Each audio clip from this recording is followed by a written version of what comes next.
எப்பா முடிஞ்சது. ஆமா சுஹா, கிளாஸ் முடிச்சதுக்கு அப்புறம் நீ என்ன பண்ண போற? ரூம் ஒரே குப்பையா இருக்கு, அதை சுத்தம் பண்ணலாம்னு இருக்கேன். அவ்வளவுதானே? நான் வேணா வந்து உனக்கு உதவி பண்ணவா? இல்ல, நான் உதவி கேட்கலாம், என்னால தனியா. வரதுல எங்களுக்கு எந்த பிரச்சனையும் இல்ல.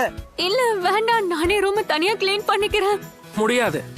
அங்க வந்து நாங்க பண்ற வேலையை மட்டும் பாரு. ஒன்னா சேர்ந்து வேலை பார்த்தா எவ்வளவு பெரிய வேலையா இருந்தாலும் சீக்கிரம் முடிச்சிடலாம். கிளீன் பண்றதுன்னா எனக்கு ரொம்ப பிடிக்கும். நான் முதல்ல வந்து நிப்பேன். எப்படி புழுகுறான் பாரு. இதுக்கு முன்னாடி நீ இருந்த ரூமை நாங்க தான் யூஸ் பண்ணிக்கிட்டு இருந்தோம். எப்படியும் அங்க இருக்க எங்க திங்ஸ் எல்லாம் எடுக்க வேண்டியது இருக்கு. சரி, நானும் உதவி பண்றேன், ஏன்னா அது என்னோட ரூம் இல்ல. இரு, அந்த பாக்ஸ தொடாத, பாத்து ஜாக்கிரதை. ஏன், என்னாச்சு?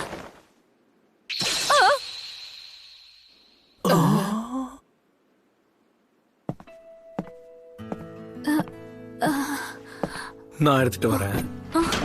நீ கவலைப்படாத. என்னோட பவர் இருக்கிறத மறந்துட்டியா என்ன? பயமா இருக்கா?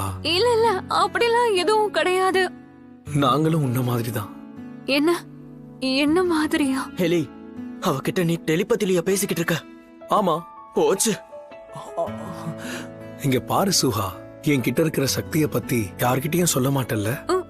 இல்ல, சொல்ல மாட்டேன். அப்படின்னா சரி, நம்மளோட ரகசியங்கள் ரகசியமாவே இருக்கும். சரி. அப்ப இங்க கொஞ்சம் திரும்பி பாரு. என்னால இது அசால்ட்டா பண்ண முடியும். என்ன? என்னால இதை பண்ண முடியும். குளூர்ல உன் கை உறைஞ்சு போயிட்டா என்னால வெது பார்க்க முடியும்.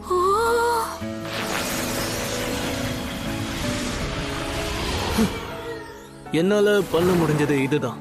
அவசர கொடுக்கீங்களா? என்ன, எதுக்கு திரும்பி இப்ப என்ன பாக்குற? என்கிட்ட எல்லாம் ஒண்ணும் கிடையாது. ஓ, என்ன மன்னிச்சிரு.